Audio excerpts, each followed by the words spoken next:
मेरे प्रिय बच्चे, आज मैं तुम्हारे हृदय से बात करने आया हूँ। मैं देख रहा हूँ कि तुम अपने जीवन को बेहतर बनाने की इच्छा रखते हो। तुम चाहते हो कि तुम्हारे घर में सुख हो, मन में शांति हो, शरीर में ऊर्जा हो और जीवन में सफलता हो। तुम्हारी यह कामना व्यर्थ नहीं है।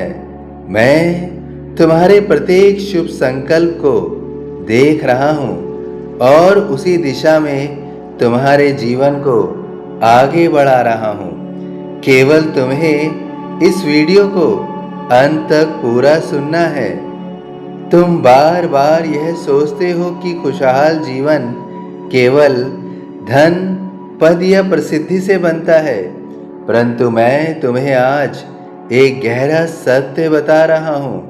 जिस व्यक्ति का शरीर स्वस्थ है, मन शांत है, विचार निर्मल है और दिनचर्या संतुलित है, वही वास्तव में सुखी और समृद्ध है।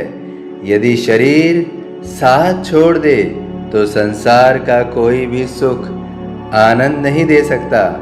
इसलिए मैं सबसे पहले तुम्हारे स्वास्थ्य की रक्षा करना चाहता हूँ, क्योंकि स्वस्थ शरीर ही मेरे द्वारा दिए गए अवसरों का सही उपयोग कर सकता है। मेरे बच्चे, तुमने देखा होगा कि जब शरीर में थोड़ी सी भी कमजोरी आती है तो मन भी उदास होने लगता है। छोटी सी बीमारी भी तुम्हारे आत्मविश्वास को कम कर देती है। इसलिए अपने शरीर को केवल काम करने का साधन मत समझो। यह तुम्हारी आत्मा का पवित्र मंदिर है। जिस प्रकार मंदिर की प्रतिदिन सफाई और देखभाल की जाती है, उसी प्रकार अपने शरीर की भी सेवा करना तुम्हारा कर्तव्य है। मैं चाहता हूँ कि तुम अपनी सुबह को बदलो। तुम्हारे जीवन का भविष्य तुम्हारी सुबह की आदतों से बनता है। देर तक सोना, उठते ही मोबाइल उठाना या व्यर्थ की बातों में समय गंवाना, भाग दौड़ में दिन शुरू करना, ये आदतें धीरे धीरे तुम्हारी ऊर्जा को कम कर देती हैं। इसके स्थान पर जब तुम प्रातःकाल शांत मन से उठोगे, कुछ क्षण ईश्वर का स्मरण करोगे, गहरी श्वास लोगे और प्रकृति को निहारोगे, तब तुम्हारा मन पूरे दिन स्थिर रहेगा। जब तुम जागो तो सबसे पहले कृतज्ञता का भाव रखो। यह मत सोचो कि तुम्हारे पास क्या नहीं है। पहले यह देखो कि तुम्हें जीवन, श्वास, परिवार, अवसर और नया दिन मिला है। कृतज्ञता मन के विष को अमृत में बदल देती है। जो व्यक्ति धन्यवाद देना सीख जाता है, उसके जीवन में शिकायतों का अंधकार धीरे धीरे समाप्त होने लगता है। मेरे बच्चे, भोजन केवल पेट भरने का साधन नहीं है। भोजन तुम्हारे विचारों का भी निर्माण करता है। जैसा अन्न वैसा मन, यह केवल कहावत नहीं, जीवन का नियम है। जल्दी जल्दी खाना खाना, क्रोध में खाना, चिंता करते हुए खाना या आवश्यकता से अधिक खाना शरीर को और मन को बोझ से जोड़ देता है। शरीर और मन पर बोझ निरंतर बनने लगता है। भोजन को प्रसाद मानकर शांत मन से उचित मात्रा में ग्रहण करो। ताजा, संतुलित और पौष्टिक भोजन तुम्हारी शक्ति को बढ़ाएगा। अधिक तला भुना, अत्यधिक मीठा या अत्यधिक प्रसंस्कृत भोजन धीरे धीरे शरीर की क्षमता को कम करता है। संयमित भोजन तुम्हें लंबे समय तक स्वस्थ रखेगा। पानी को भी सम्मान दो।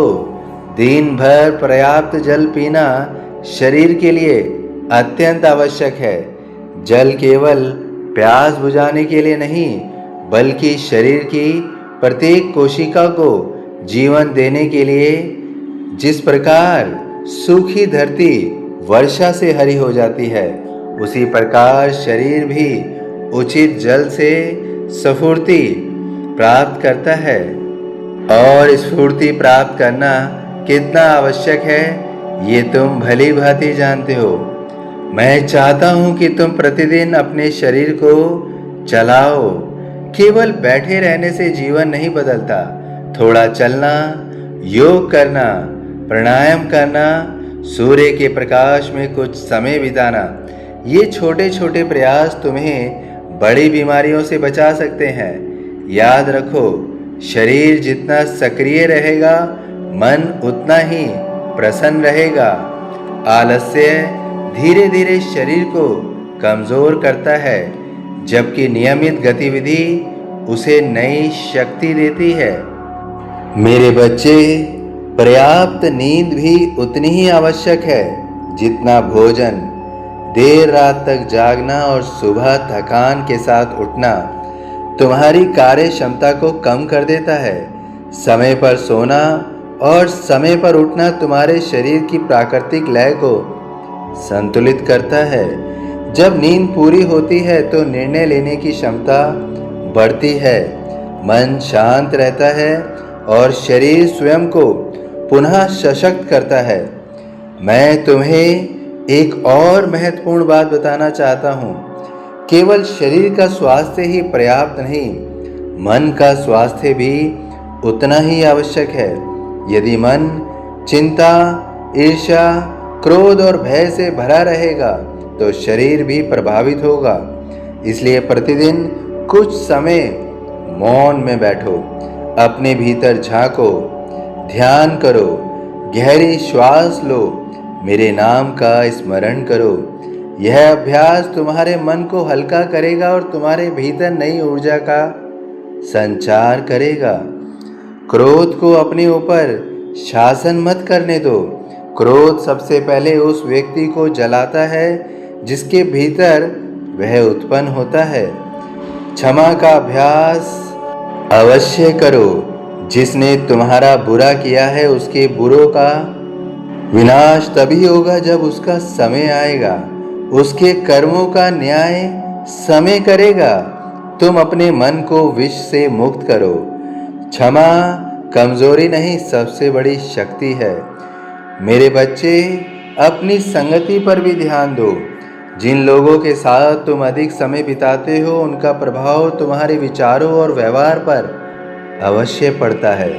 सकारात्मक, प्रेरणादायक और ईमानदार लोगों के साथ रहोगे तो तुम्हारे भीतर भी वही गुण विकसित होंगे।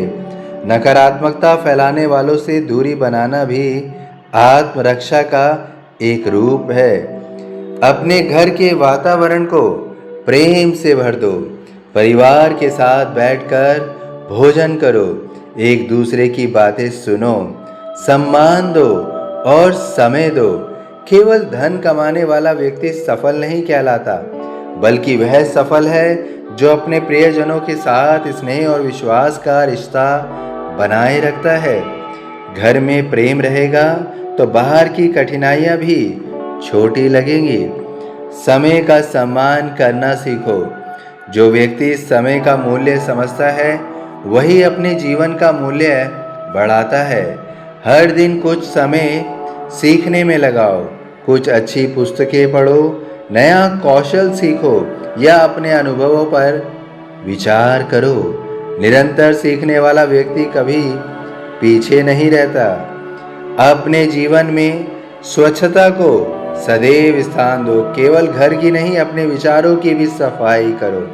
पुराने दुख, असफलताओं और कटु स्मृतियों को बार बार दोहराने से वर्तमान का आनंद समाप्त हो जाता है। जो बीत गया उसे अनुभव समझकर छोड़ दो। वर्तमान ही वह भूमि है जहां भविष्य का बीज बोया जाता है। मेरे बच्चे, छोटी छोटी खुशियों को पहचानना सीखो। हर आनंद किसी बड़े अवसर का मोहताज नहीं होता।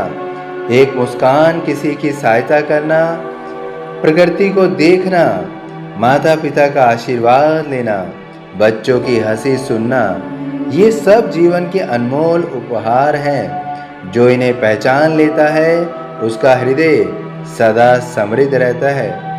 यदि कभी बीमारी आए तो घबराना नहीं, उचित चिकित्सीय सलाह लो, दवाइयों का समय पर सेवन करो और धैर्य बनाकर मेरा स्मरण करो। विश्वास और उपचार दोनों साथ चलें तो स्वास्थ्य लाभ की संभावना और अधिक बढ़ जाती है। आस्था तुम्हें मानसिक शक्ति देती है और उचित चिकित्सा शरीर को स्वास्थ्य प्रदान करने में नए अवसर देता है। मैं चाहता हूं कि तुम प्रतिदिन किसी एक व्यक्ति के लिए अच्छा कार्य करो। सेवा केवल धन देने से नहीं होती। मधुर वचन बोलना, किसी का मनोबल बढ़ाना, किसी जरूरतमंद की सहायता करना, किसी दुखी व्यक्ति को सुन लेना, ये भी सेवा का श्रेष्ठ रूप है। सेवा करने वाला मन कभी दरिद्र नहीं होता। अपने लक्ष्य निर्धारित करो, परंतु उन्हें पाने की जल्दी में अपना स्वास्थ्य और अपने परिवार की उपेक्षा मत करो। सफलता का वास्तविक आनंद वही हो सकता है या वही ले सकता है जो स्वस्थ हो, संतुलित हो और भीतर से प्रसन्न हो। याद रखो, तुम्हारा जीवन किसी संयोग से नहीं चल रहा। मैं तुम्हें धीरे धीरे सही दिशा में ले जा रहा हूँ। कभी कभी परिवर्तन तुरंत दिखाई नहीं देता है, परंतु जब तुम अनुशासन, संयम, सकारात्मक सोच और स्वस्थ जीवन शैली अपनाते हो, तब तुम्हारे भीतर ऐसी शक्ति जागती है जो तुम्हारे जीवन के हर क्षेत्र को प्रभावित करती है। आज मैं तुम्हें यही आशीर्वाद देता हूँ कि तुम्हारे विचार निर्मल रहें, तुम्हारा शरीर स्वस्थ रहे, तुम्हारा मन प्रसन्न रहे, तुम्हारा परिवार प्रेम से भरा रहे और तुम्हारे कर्म तुम्हें उज्जवल भविष्य की ओर ले जाएं। अपने स्वास्थ्य को अपनी सबसे बड़ी संपत्ति मानो। अपने समय का सबसे मूल्यवान धन समझो, क्योंकि समय ही सबसे अधिक मूल्यवान है। अपने मन को सबसे पवित्र बनाओ, क्योंकि यही वह स्थान है जो प्रत्येक दिन एक नई शुरुआत के बारे में सोचकर जीवन को दिशा प्रदान करता है। मैं तुम्हारे साथ हूँ, सदैव साथ हूँ। जब भी तुम अपने जीवन का संतुलित, अनुशासित और प्रेमपूर्ण बनाने में अपना प्रयास जारी रखोगे, तो निश्चित रूप से मेरी कृपा तुम्हारे प्रत्येक कदम पर तुम्हारा मार्ग प्रकाशित करती रहेगी। तुम्हारा जीवन धीरे धीरे नहीं, बल्कि निश्चित रूप से खुशहाली की ओर बढ़ रहा है। विश्वास बनाए रखो, सत्कर्म करते रहो, अपने स्वास्थ्य की रक्षा करो और मुस्कुराकर जीवन का स्वागत करो। यही वह मार्ग है जिस पर चलकर तुम्हारा जीवन वास्तव में खुशहाल बनेगा। और यही मेरा तुम्हें आज का पावन संदेश था कि तुम्हारा जीवन खुशहाल कर रहा हूँ मैं, तुम्हारा जीवन खुशहाल कर रहा हूँ मैं। सभी साईं भक्तों से विनम्र निवेदन है कि यदि वीडियो पसंद आया हो और साईं पर विश्वास हो तो इसे लाइक अवश्य कीजिए। अन्य साईं भक्तों में इसे शेयर कीजिए ताकि उनकी भी पीड़ा कम हो सके। इस चैनल को सब्सक्राइब करना बिल्कुल मत भूलिएगा और बेल आइकॉन के बटन को अवश्य दबाइएगा ताकि समय समय पर साईं का संदेश प्राप्त होता रहे। और मन में जो भी व्यथा है, जो भी पीड़ा, जो भी दर्द है, उसे अपने कमेंट बॉक्स में अवश्य लिखिए। और यदि मन सुख और सुकून से भरा हुआ है तो कमेंट बॉक्स में लिखिए ओम साईं राम।